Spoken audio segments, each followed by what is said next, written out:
for Memorial Day holiday. You could tell that we're one short, and we'll get into that in one sec. But this is episode 120, if you can believe that. For anybody that's concerned for Chad's safety, we did not leave him at the party we were at. He did come back safely. He just happens to be on a little work trip. So that guy's putting his miles in. So, Kalen, Yeah. how you feeling at the moment? It was a tough weekend at the home anyway with the sick kids, but it ended with a game 7, man. Come on. So I had a great weekend. How are you feeling? Well, I'm great because I didn't have to watch the NBA game. But look, I'm not going to pretend like we didn't overindulge a little bit. But Chad only gets married twice, right? So if we're gonna be out on a bachelor party, we might as well get out there and enjoy ourselves. So the beer get any stronger there or what? You know what? I don't think so, but I'll tell you what it was nice to do. It was nice to be back in a stadium, and it was nice to get out to Comerica and be around, like a live sporting event again. It's not like that was the first sporting event I've been to, but that was the first sporting event I've been to that felt somewhat normal. I mean, the majors game a couple weeks ago for us, that was kind of the lead up, and like that felt cool, like to be back out there. But this one was I don't know, hit a little different. Liam can't see us right now, but we took Liam there for the first time, and he enjoyed himself over at Comerica. I can imagine, man. Like the backdrop of that place is just, it doesn't even matter where I think a ball diamond is. A ball diamond, I've mentioned it to you before, it's like the most romantic setting in sports, man. It's always beautiful. I love it. And I'll tell you, they were missing one thing. What's that? And one thing only. And that was, I mean, a bangarang at Comerica would have just tasted so much better than we were drinking beer there. But a bangarang would have just felt so nice. It was about 25 degrees. It was bright and sunny. Everyone was partying. Everyone was having a good time. We actually ran into some TikTok influencer group, which was interesting. If you could believe this, we met a guy from Parking Wars. Oh, wow. That's really cool. Yeah. Hey, we'll get into that. That stuff will probably be posted in our stories when whatever. Did you wear sunscreen this weekend, Shane? Your face is matching the Bangarang kegger right now. Hey, what that is, that's called the Irish curse. I could coat myself in sunscreen and sunblock, and it really doesn't matter. But I could use Liam as my witness that I sprayed sunscreen. And there was a couple guys that joined us the night after. And I said, you guys need to show up with two things, Gatorade and sunblock. and the boys pulled through. That's good stuff. But yeah, let's enjoy Bangarang. Let's talk. We're gonna show some range today. I think we got a little bit we got some football to talk about, but there's baseball. It's almost June 1st, and that's usually when you want to start looking at the standings. There's an NBA Finals that I'm curious for predictions. My current prediction is that no one's going to watch, but we'll see what happens. You know what? Let's let this thing play out. I don't want to be that guy. But we're going to start off with Baker Mayfield because I saw Kelly jump on there really quick. And when Kelly's on here, we always lead off with, there she goes. See? Yeah, it's the first question she asked. So right now, the rumor is that teams are willing to take about $5 or $6 million worth of Baker's contract. And what I'm wondering is what kind of a return should Cleveland be seeking on that? And is this even going to happen at all? Because I don't know. I guess I asked you a bunch of questions. I don't want to answer the question. I'll leave you with that question. And we'll get back to it. So there was a recent video, the first OTA workouts of Watson, doing his drills and throwing it up to the tight end over there, and the new re-signed tight end and everything, right? And the romance of the media, the conversation about Deshaun Watson being so amazing and what he's going to bring to Cleveland.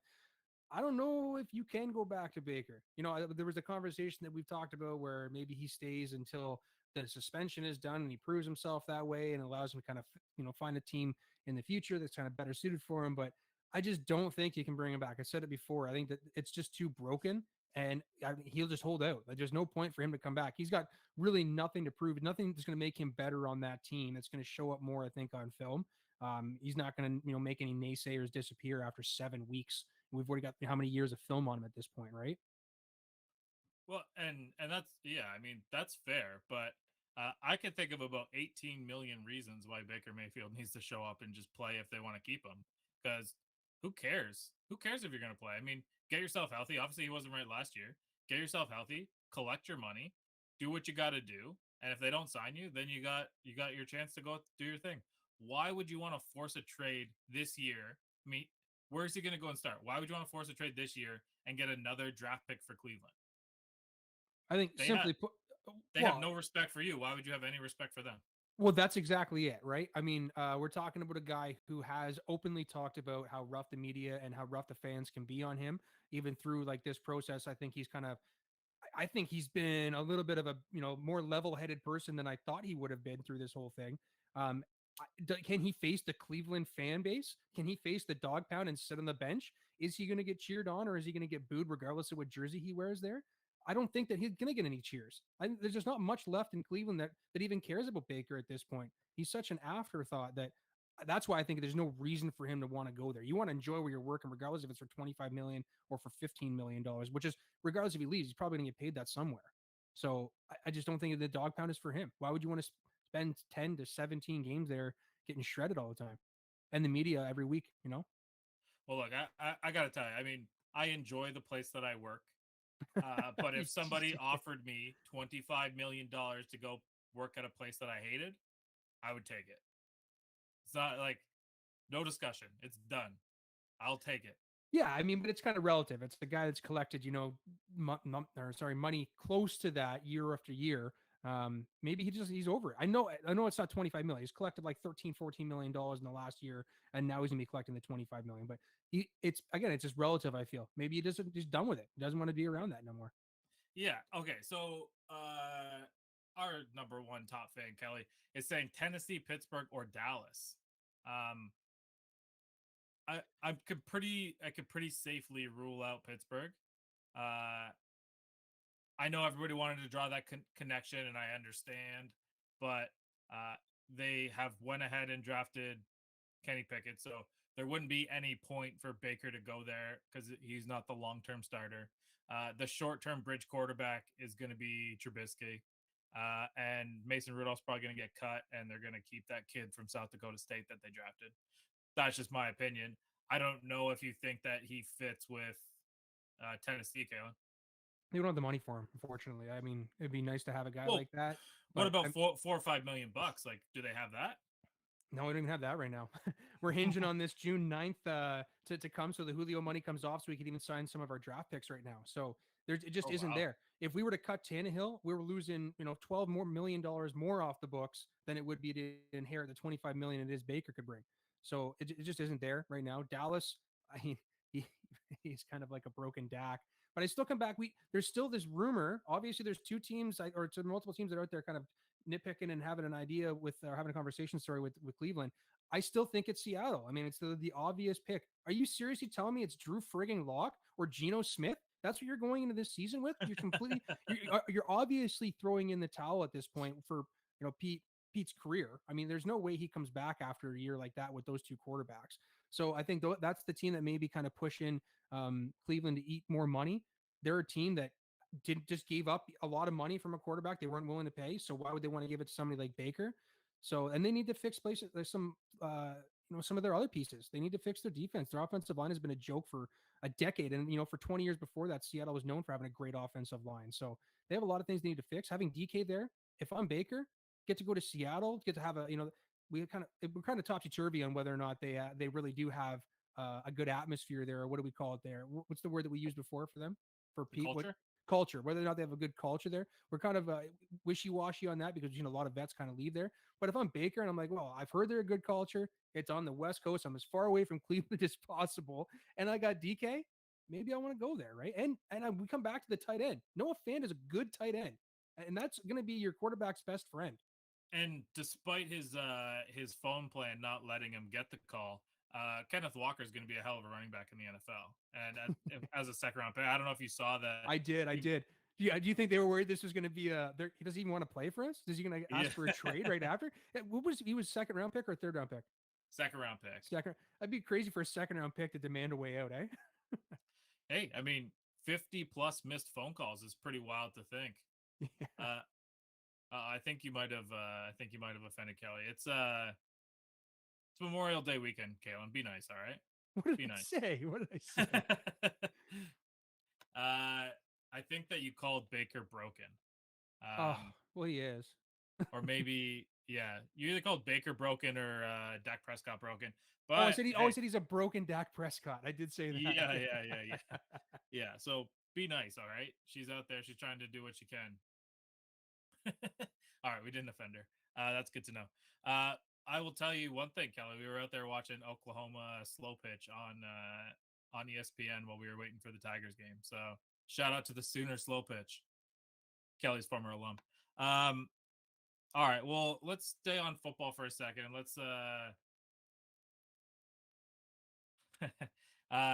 head over to Pittsburgh in the wide receiver room for a second there. Mm. Maybe it's not slow pitch. Maybe it's fastball or under whatever women's Ten, slow pitch. who won that? Was it Tennessee that ended up winning that whole thing? I think recently. I don't know. Yeah. But yeah, Deontay Johnson not showing up to camp, wants a deal, not a surprise. Former second round pick, or sorry, third round pick, not making a lot of money. He just lost the guy that used to feed him the ball. Clearly, he wants his money now. Hopefully, for his sake, he doesn't he realizes that that's not the way that the Steelers operate. Now, we are only talking about OTAs right now. If we're talking about training camp, it's a different story. But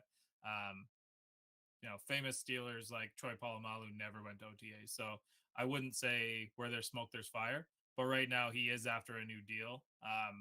What do you think that guy could get on the open market? Well, if top end quarterbacks are going, well, Christian Kirk was the AAV. Was it like 22 and a half or 23 million? You think he's up that high? No, no, no. Is that what Christian Kirk was? Was it 22? Yeah, something stupid like that. Then Yeah. he's the one who reset it, right? It's like, I think if that's what top end one guys are getting, Deontay's kind of more of a gadget receiver. He's still not an Antonio Brown that can kind of move all over the field. I don't think you certainly have to scheme for him to be open or scheme him to be played into the game. I think that 13 to 17 mark isn't bad for him at all. And especially depending on, he could certainly, it's so fortunate that you guys have Claypool there to kind of lean back on, but he can kind of press your hand a little bit too. I know the Steelers are, we'll find the next guy that kind of walks in the door, but he's a hard worker. He's not like AB by any means at all. He keeps his mouth out of the media. He's not crazy. Like when I say crazy, I mean, he doesn't do anything kind of off the field crazy by any means. Way out of the limelight. So I think that maybe got some guy that can kind of press back against the Steelers and say, pay me a little bit more than you're apt to normally give a player like me. Yeah. And while you're doing, I think that it's not slow pitch in the U.S. It's called softball. So that's there we go. There's the confusion. Hey, that's probably what we're talking about, and we might have stressed her out a little bit, but in Canada that would be called slow pitch, which not to be offensive, but yeah, Deontay, is he going to sign a long-term deal? No. Do I think that the Steelers will try and franchise him in the offseason? Absolutely, because that's just kind of the way that they operate. If he wants a deal, he has to show up at camp. Rarely do they pay a guy. At this point, they would have probably already paid him big money if they wanted to keep him. So it's probably just going to depend on how his. Do you guys have any June 1st cuts coming up? Like, I mean, like the June 1st designation where you're going to get a few more dollars off the books? No, like the good thing for the Steelers is this year was one of the first years that they were actually in okay cap situation. They actually have money to spend still if they wanted to. But I don't really know. I don't see them making any surprise cuts. The roster is surprisingly relatively young.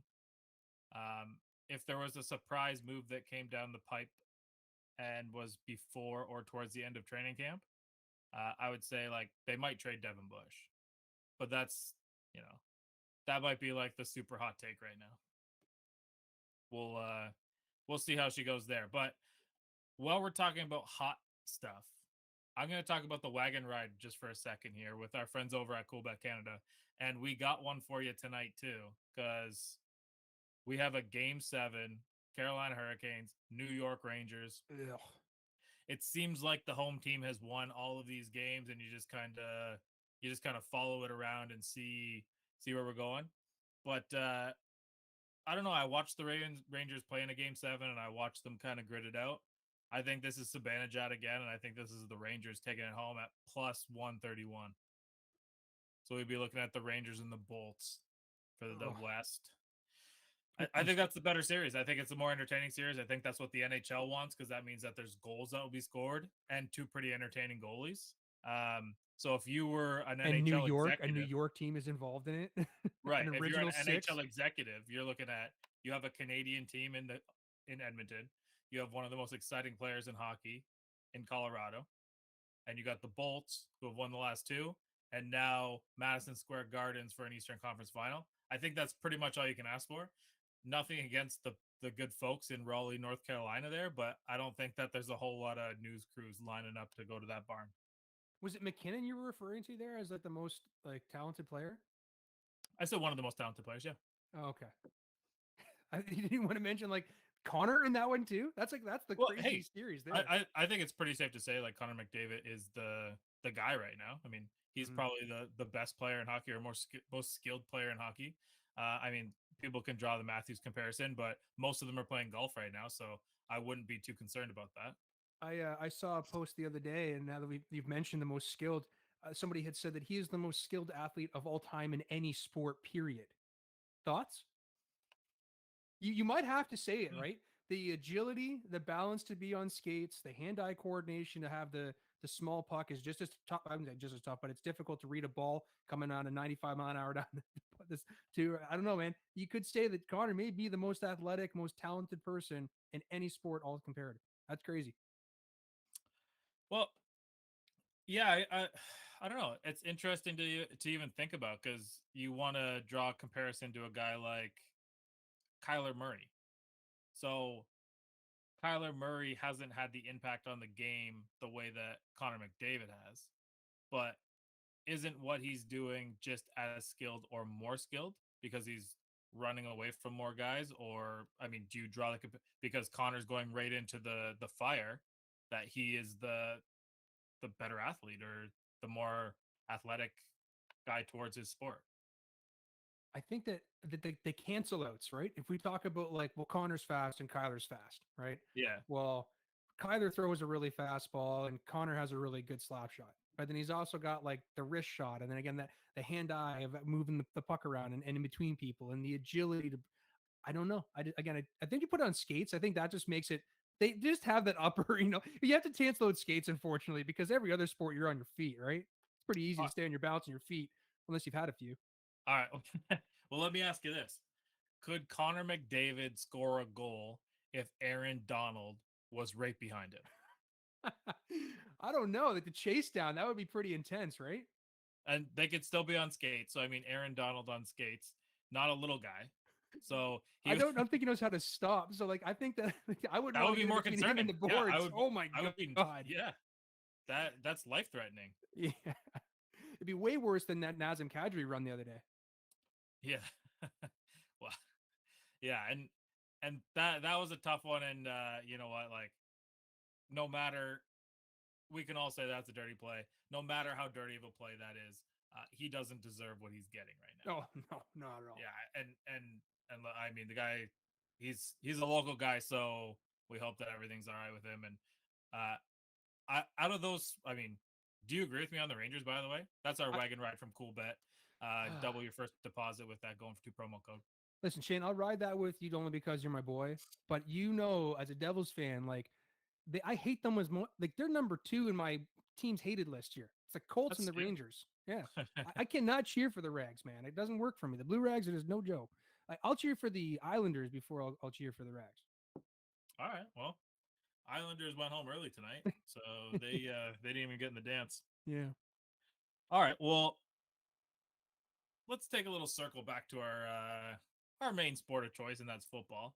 Our friend Josh has decided to pose a question for us, and we had one on here for Chad because we thought that he was gonna pull it together and get here, but he's out on the road there. The most interesting rookie to watch on the Tennessee Titans is Return of the Mac, Roger McCreary. okay. Yeah, absolutely. Why do you say that? I'm excited for this guy because I think that right now the Tennessee Titans, you see Christian Fulton had a great year last year. He's viewed as the number one there. There's a lot of weight being and pressure being put on Caleb Farley. He's a first round pick and he's got a lot of making up to do. But Roger McCreary played an SEC conference. He covered the best wide receivers game in and game out. He's coming into playing in a division that's not very stacked as far as wide receivers go. I think that he's got the ability to jump a lot of positions in the depth chart. and he's going to be our shutdown corner. And I think that people are going to have a lot of like, oh my god, this was the fourth corner taken. Yeah, I do. It's crazy. Hmm. You probably Yeah, have another name. I know that you're high on Kyle Phillips. I know that you're really high on that guy. So I'm sure that's your picking on my team. yeah, and I mean, he's a great player. I will go for the Steeler that I'm looking to make the impact. Um, I think George Pickens is a home run, and I can't believe that he fell in the second round. Um, when he fell, you have to assume, it's got to be something medical. But I just think people forgot about him. It was a deep class, and people didn't realize how talented he was.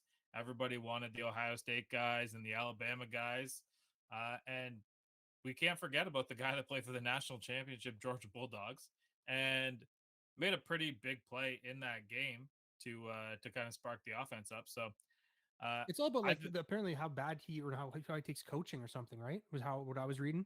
He's apparently not a good listener or a good coachable player. But like Pittsburgh, man, I mean, could you have asked to go to a better place? It's going to be yeah, Tomlin's way or the highway, you know. yeah, that's the thing. Coach T will get him in shape. I'm sure if we had Chad here, he would probably say that his most exciting player to watch is the punter that the Bucks decided to draft. Um, They can be weapons too, Shane. but we'll let him answer that question for us when he comes back probably next week. And I think next week we're gonna have one of the most interesting guests we've had on the show, and I'm looking forward to a guy. I'm just gonna tease it there. I'm looking forward to talking to this guy on screen. I'll tell you that much. All right, how about down there in San Francisco? Looks like the locker room's starting to get won over by Trey Lance here. We had a pretty top two, top three tight end saying that this guy could be the next Patrick Mahomes in Trey Lance. Big, fast, lots of arm talent, everything that you need. They gave away 3 first-round picks for him. Apparently, he looked a little bit shaky last year because he had a broken finger. He just played through it. So, do we believe that Trey Lance is the guy? Or, I mean, I don't think that the 49ers are doing a very good job of building up Jimmy's trade value here. I don't think they have either, and it's you're right. You hear that report coming out, and I'm going to take the player at his word, especially a leader like he is, talking about how much Trey Lance is as or where he can take the team. Mm. But then you got beat reporters that are, of course, claiming non-anonymous sources are saying that just Trey is just not it, that he just cannot make the play, and that the scheme that they're going to have to put in play to be successful with Trey Lance is not going to win them games. Um, where does Jimmy go? He has no trade value at this point. You were talking about Baker earlier. I think Jimmy's got less trade value than Baker does at this point. He's getting paid more money. I think you got more of a game manager in style quarterback in Jimmy than you would do over in Baker. So he'd have to stick around. But yeah, everything I've read is from these beer reporters that Trey is not the man, and this scheme is not going to work. Not that I think like does it really matter what type of I think they've been successful with Jimmy friggin' Garoppolo, right? I think they can be successful with Dan or anybody. Yeah, I mean, you would think so. And I, other than Alex Smith, it's hard to imagine another guy that was as disrespected as Jimmy Garoppolo after taking his team this deep into the playoffs, right? I mean, It's not his fault. I mean, he was, the draft, the protege to Tom Brady. That wasn't his fault. He was in a New England scheme. That wasn't his fault. yeah. So I don't think that he's played terribly, but I do think that we know what he is. I mean, he is a game manager, right? He's not going to be anybody that wins you a game. He needed a player like Debo to win those games for him. Right. But I mean, at the same time, maybe all you need is a game manager if you have big talent around. You got Debo, you got George Kittle, you got Brandon Ayuk on the field. You got a relatively strong, if not strong, innovative run game that they can break anybody for a buck 50 at any point in time. And the defense is nothing to sneeze at either. So that was a really good team, a team that was able to punch Aaron Rodgers right in the mouth. And I don't think many people expected that. I know I didn't. Mm-hmm. So, do they get better with Trey Lance? I I just have a hard time believing that George Kittle would invite Trey Lance to tight end you if he wasn't a guy. Yeah, They're definitely going to steal some wins out of the division. So that's where I think they can get better. That's the problem. I think they're gonna get lost in some wins they get this year, and might ride the wrong hype train because of it. Well, yeah, and I mean, if we're talking about the division, we talked a little bit before we came on. It seems like Aaron Donald may or may not play for the Rams, depending on what kind of cash they can pony up for him. I don't know if he's going to go play hockey for the Kings or not, but I mean, if he does, watch out, McDavid. Um, do you think that the loss of Aaron Donald can boost the 49ers above the Rams?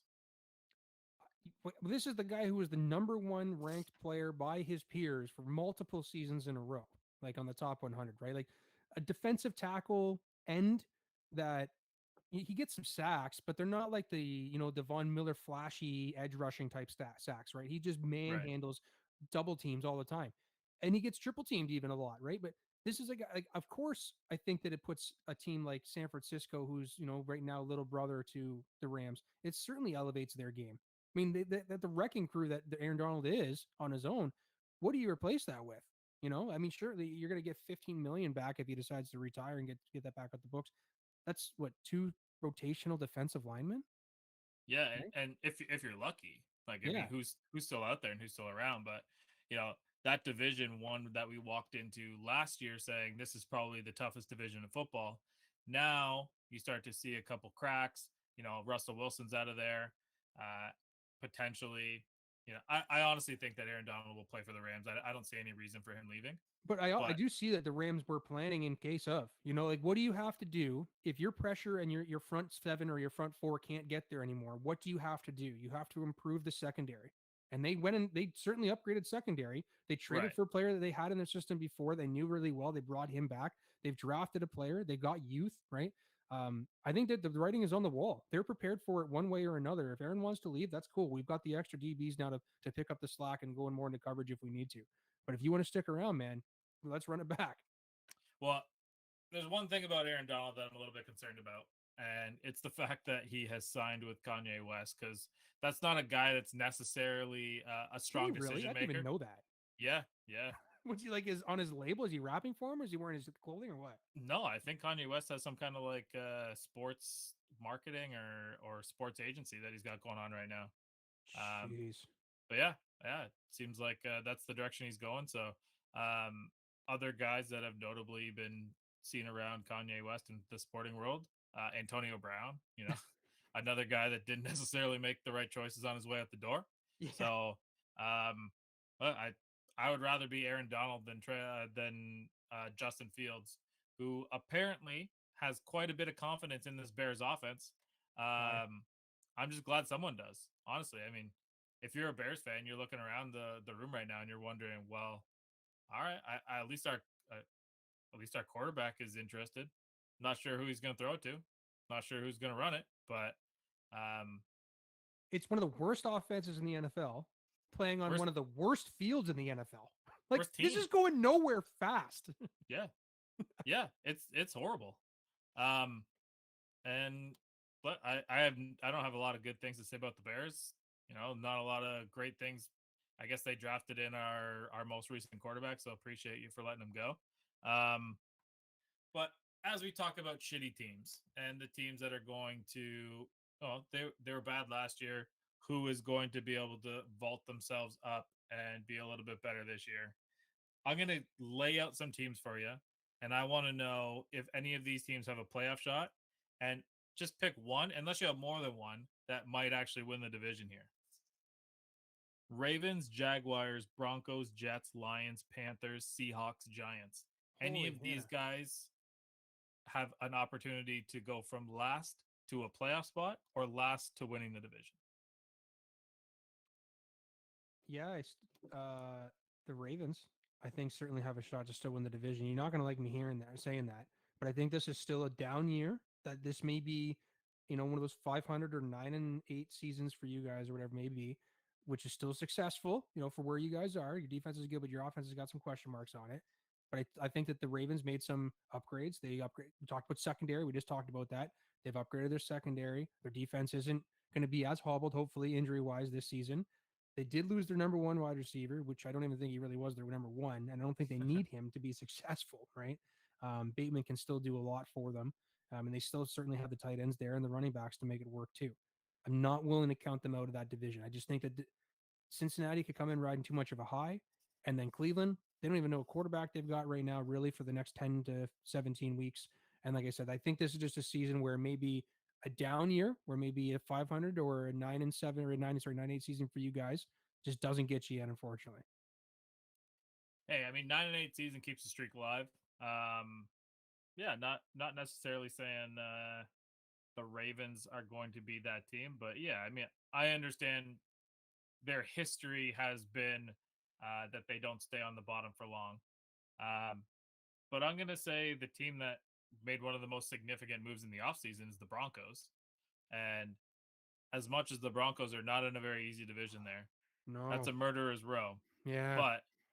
But you look around at those receivers and you give Russell Wilson a couple receivers, and they have the run game, and arguably as good of a defense that Russ had when they were winning Super Bowls down there, with a better offense than when Russ had when they were winning Super Bowls down there, and probably a better offensive mind as far as coaches go than what they had calling the plays down there. I Which think he that handpicked, by the way. He yeah, handpicked that one. yeah, I think it's going to be a pretty big deal. I'm not saying that the Broncos are going 17-0 or 16-1, but this could be similar to that season that the Bucks had, where they kind of like sneak their way in here, maybe get a wild card, and then just get hot and go on a run.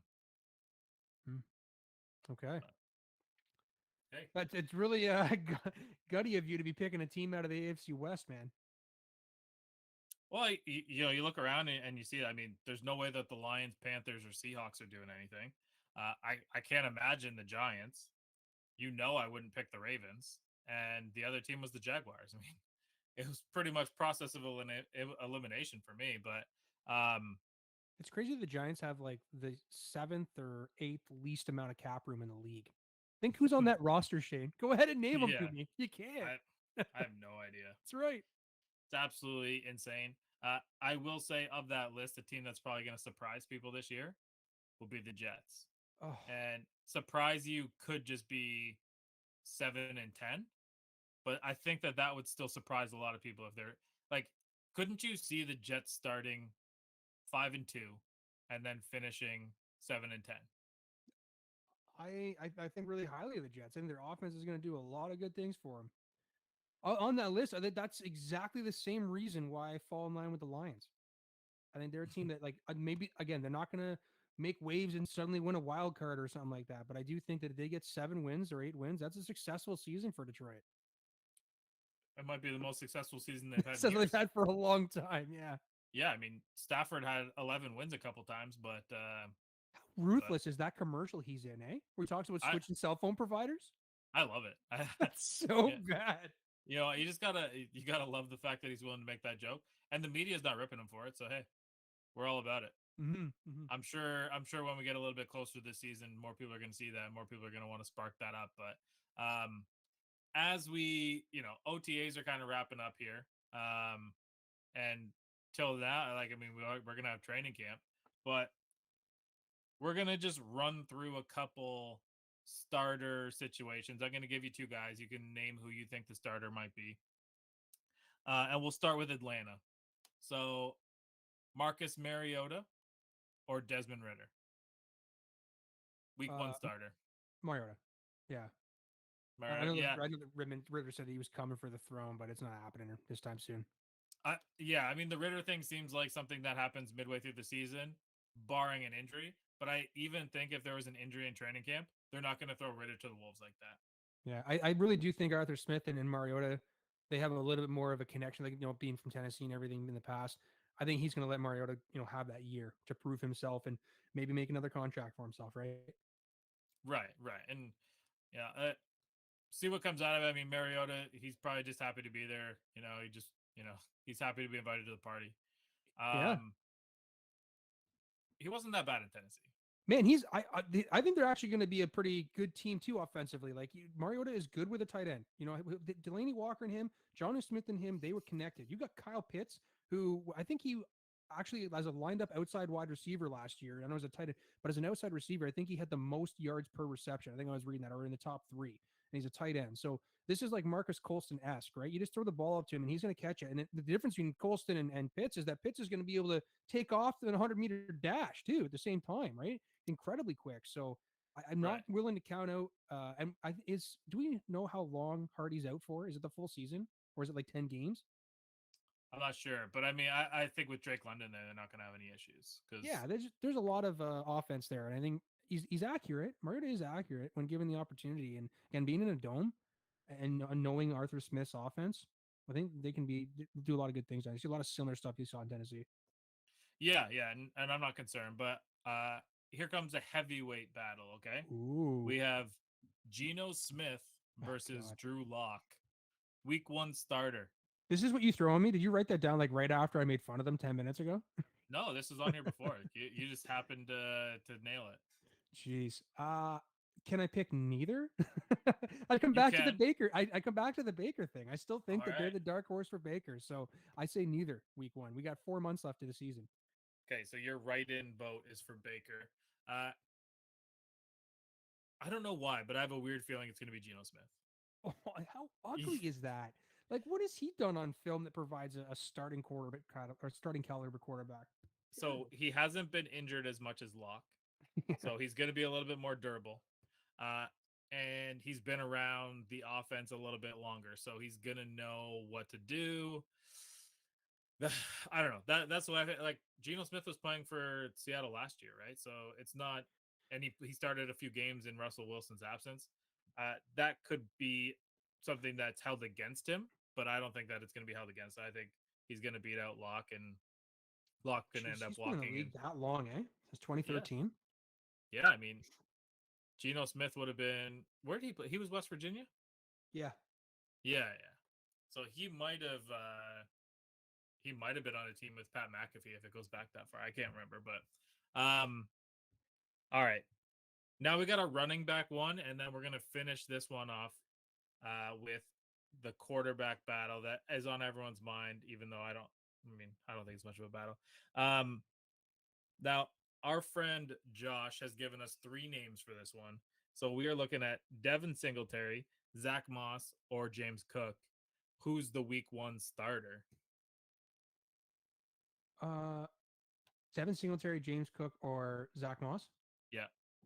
I think Zach Moss provides more to you, and I think that Jack or Cook, sorry, is just going to be your third down back, right? I really think Singletary is not. He doesn't provide anything to you. I think that he's going to get you 4 yards or 3 yards and fall forward, kind of thing. The So old Eddie George experience. I actually think that Zach Moss is going to get cut. Oh, Yeah, yeah, I don't think he's going to make the roster, and I think it's going to be a combination of Singletary and James Cook, and not because that they're the more talented guy. I think that if I were to pick a running back for my team, I would probably want Zach Moss or Cook. But the offense that they're running and the way that they're playing, they don't really get up under center, and that's what Zach Moss needs. He's not the kind of guy that can run out of shotgun. The mm-hmm. other two guys can run out of shotgun, and they can run the routes a little bit better. So I think Zach Moss is just a bad fit for Buffalo. So I actually think he's going to be playing somewhere else. I'm not sure who needs a running back, but Zach Moss can be available. Another prediction. All right, so now, and he put this one on here just to piss me off, but Mitchell Trubisky or Kenny Pickett. Listen, you can beat that horn all day you want. I Bill Belichick never started a rookie quarterback ever, ever, ever, ever. Yep. He broke tradition because it was the right thing to do. Because the kid proved himself far better than the other competitors that were there. We really still don't know what Mitchell Trubisky is. We don't. We have a lot of the beat reporters talking about him. We have a lot of coaches giving coach speak about him, but we don't know what he learned over there in Buffalo. We don't know what Kenny Pickett brings to the table either. But that's scary thought to think about it. We don't know what either one is going to bring to Pittsburgh. And we talked about the upside that Kenny brings to you. That offense does not need to be complicated right now for a kid like that. You can really, really wean him in with a defense to lean on too. I know you think it's going to be Trubisky, but I think that it's going to be Pickett, man. Tomlin Well, also breaks tradition. I could tell you that the Steelers know more about Kenny Pickett than Mitchell Trubisky. Sure. Oh, no, yeah, they And do. Yeah. and that's because he played there. I mean, he was practicing 5 seconds away. Um, and for all of those reasons, and also they don't really know what kind of offense they're going to run. And that to me leads towards Trubisky. You don't mind if you break Trubisky. You don't want to break Pickett with whatever you think you're going to be doing. You don't want to send Pickett out there to have to think about making a play. What you're looking for, handing the ball to Naj 25 times, get Beanie Snell out there for one or two series just to give him a little breather, and Trubisky will put it in the air 15, 20 times. And that's it. That's old school offense. It's not going to be about scoring as many points as Ben Roethlisberger wanted to. It's going to be more about keeping the other team out of the end zone. And I think that they have a decent enough defense to do it. Um, are they going to be a playoff team? I think it's going to be dependent on how everything plays out in the AFC. But I don't see them as like the team that regressed so massively to be like a 3 or 4 win team the way that everyone's predicting. It, like what I love is everybody buried Ben Roethlisberger. He has no arm. He sucks. He's the worst. And they go 9-8. But they draft a quarterback that's perceivably with a better arm and is more adept to be able to run the ball or run the ball around and make plays. And now they're automatically worse. They're 6 games worse. I don't understand. Rookie quarterbacks will do that to you. You're the better. What is the over under on win losses go for teams typically when they take a rookie quarterback?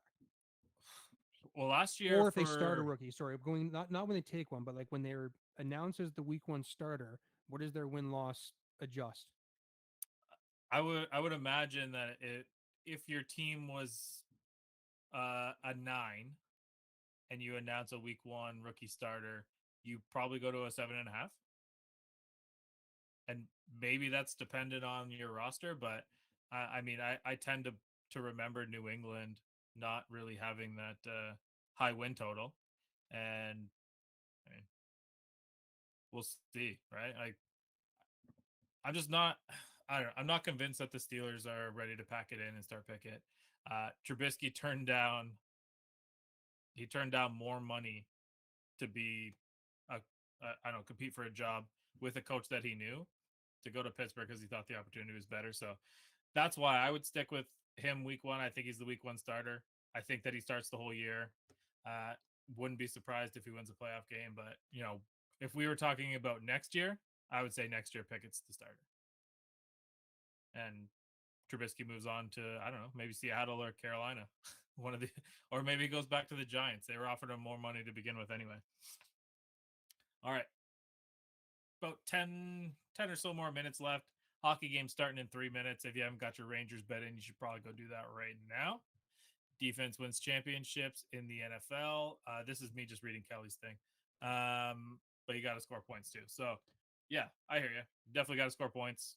But I'm definitely not predicting a Steelers Super Bowl this year. If that's if that was the comment. But we got the NBA playoffs, and we were working on a little prediction before we came in. The finals start. What is it? Wednesday? Thursday, isn't it? Thursday. Okay. Yes, sir. So Thursday, game one.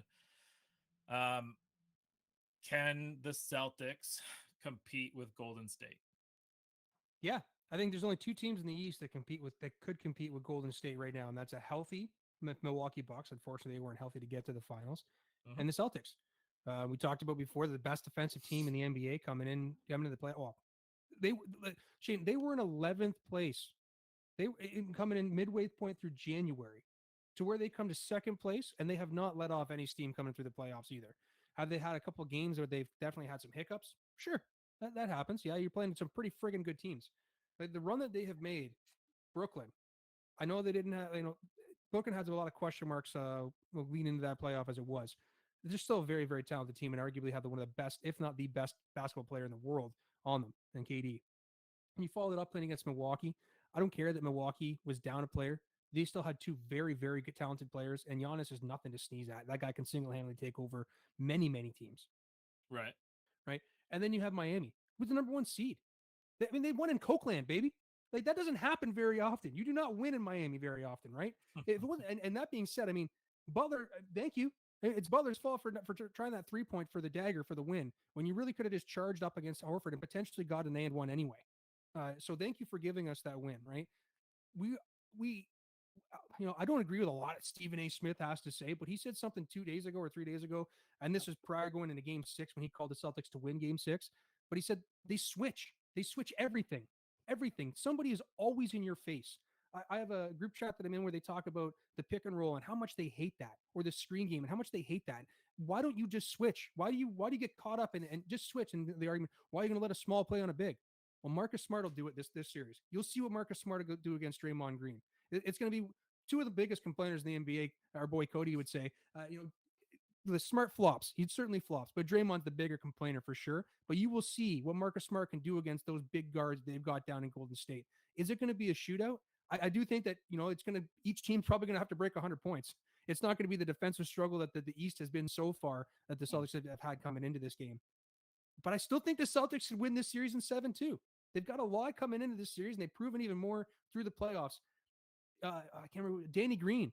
He just said yesterday that everybody was coming at the Lakers for their win in the bubble. But then who did the Warriors beat? Like everybody that they ran through was an absolutely injured team. And then the last team that they played to win one of the West, go to the finals, is a Luka Doncic Dallas Mavericks team. Like one player who has to average 60 points a game to win the series. And obviously, that's not going to happen. He's not on Michael Jordan, fortunately, yet. But that's what the Golden State Warriors had to go through. And Boston's coming in healthy. Nobody's hurt anymore. Robert Williams is playing all minutes. He hasn't having to rest his knee. Marcus Smart's ankle, I thought he was going to be done for the series, and that would have been detrimental to us. He's played the game after. It's just crazy how he was able to bounce back from that and didn't even really affect him at all. But everybody is healthy right now. And everybody's healthy on Golden State too, so that's going to make for a good matchup. But defense wins championships. I think Kelly was just saying that, right? Yeah, and back to her point, can defense wins championships, but can they score with Golden State? We'll see. I'll be honest with you. I haven't watched enough of the games. As soon as Memphis kind of took their shit there, I was essentially done. I did bet a few of the overs in the Celtics and Heat when they were around 202. But that's about it. I don't know. I guess I would rather the Celtics win than Golden State, but I don't know. Hey, maybe. I like hearing that, man. It's been 2008. It's been a few years, right? Golden State's had their run over the last decade. We can, get our championship back again. Yeah, and it's nice to have somebody different winning, and it's nice to have a team win that, I don't know, built the right way, I guess. Yeah, I mean, they traded all their big name. These guys were the Pierce, the Garnett. That's where these guys all came from. That's where the Jays came from. Brown and Tatum, and where we are, right? And Smart. That's where we are. We came through all that homegrown talent, right? So, and they're young. That's what I mean. This is going to be a long time with this team, Shane. Celtics should be good for a long time. Now, it would be pretty big for Steph Curry's legacy to get back to the final and win one after Durant has left. It'd be huge, but you're still sitting there with Clay. You're still there with Draymond. You got talent all around you. It's not like. But if you're talking Steph, Clay, and Draymond, those are all guys that they drafted too, right? Yeah. Oh yeah. I was talking about they brought in the big guns, and I mean, Otto Porter, sorry, and Jordan Poole, and Wiggins. I mean, those are all guys that came in, but they took a broken Wiggins and turned him back into a guy that's probably going to get another max deal. Probably not in Golden State, but I mean, personally, I would say he's probably better off staying in Golden State and being competitive for the next couple of years. But it's hard to turn down a bag of money like that. Oh yeah, and Poole too. Like I mentioned that name. I mean, that guy. It's as much as it's been Steph Curry's team this playoff. It's been Jordan Poole's team too. I mean, he's taken his game to another level from the regular season, which I didn't even think was going to be possible, and that's going to add another element to their game too, for sure. Right, exactly, and a couple more quick pieces, rapid fire action. We don't know who's going to be winning Game 7 tonight, so we're not going to predict the East. But who you got? Colorado, or you got the Oilers? Man, I just think Colorado. Nobody can get through Colorado, just from top to bottom. The depth they have, the sound game that they play.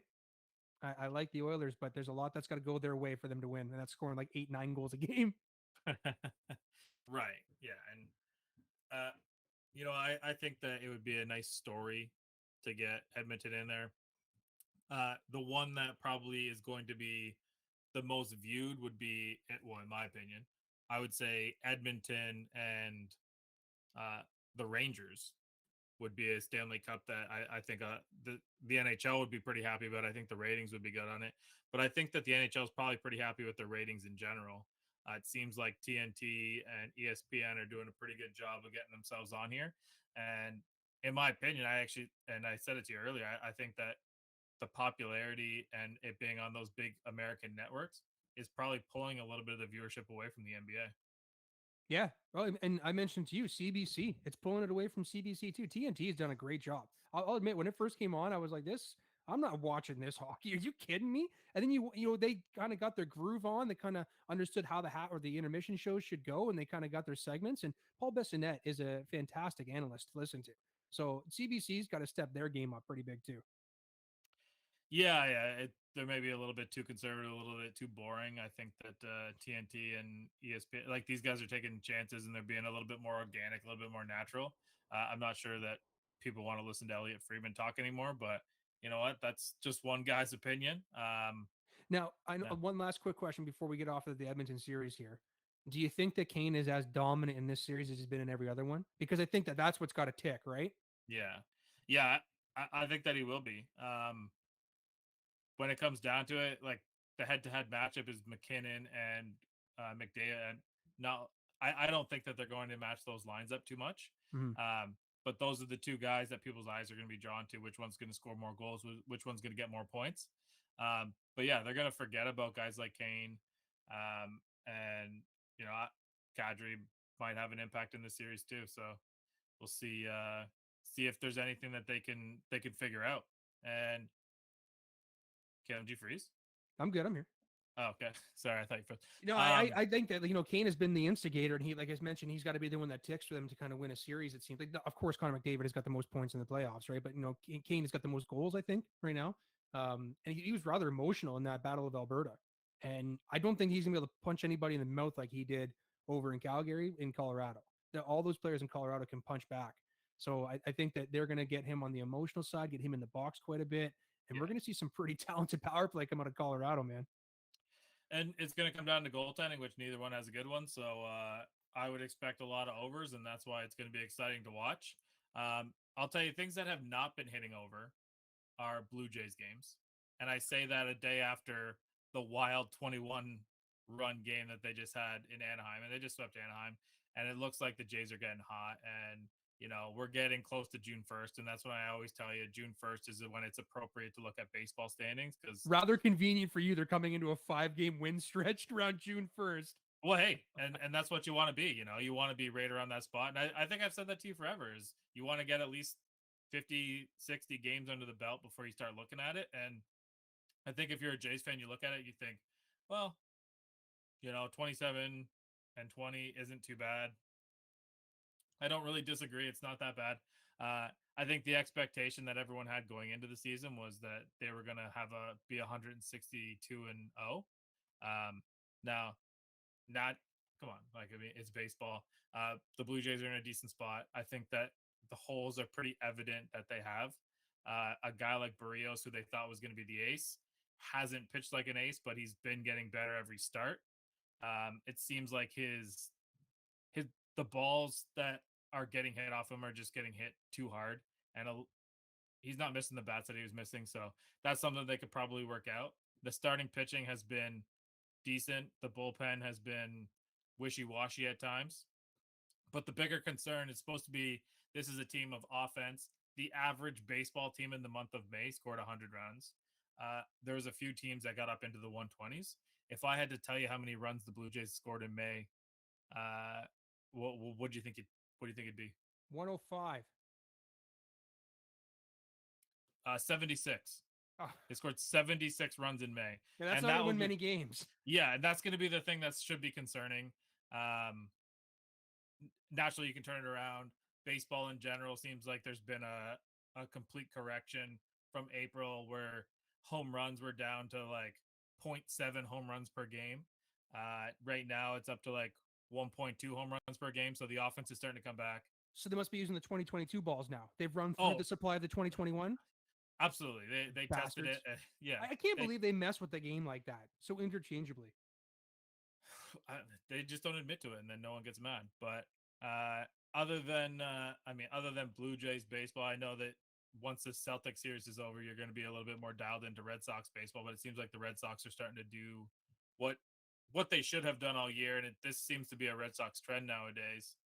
They just fall behind so far, and they have to fight all the way back the whole way. Well, it's whenever the Jays start to kind of tick it up a little bit is when the Red Sox seem to tick it up a little bit. But yeah, you're right. I have not paid much attention to them because they haven't been fun to watch. It's been Yeah. infuriating to watch. Our bullpen has been trash. So the Celtics have kept me alive over sports for the last little bit. It is coming to an end. So hopefully the Celtics can continue to kind of go, trend upwards a little bit. And I got a summer to watch something. Yeah, and we all said it before. I think it's a safe bet that there's four teams coming out of the AL East, and that's the way things look right now. Um, what we should probably end on is just another, hey Shane, you were right. The Minnesota Twins are the biggest surprise in baseball, and I remember telling you guys about this in March. And I will sit over here and pat myself on the back and think about if you invested in a Dylan Bundy baseball card or not. I did not. That's all right. That's all right. All right. Any final thought before we sign out of here, Caleb? No, nothing for you, man. All right. Game 7 is underway, it looks like, and NBA playoffs are going to get started. Make sure that you check out all the socials because the Morning Brew will be back this week. Hot Takes and Pancakes will be back if we can wake Chad up. And we will be back next week with what we're expecting is to be an absolutely electric guest. So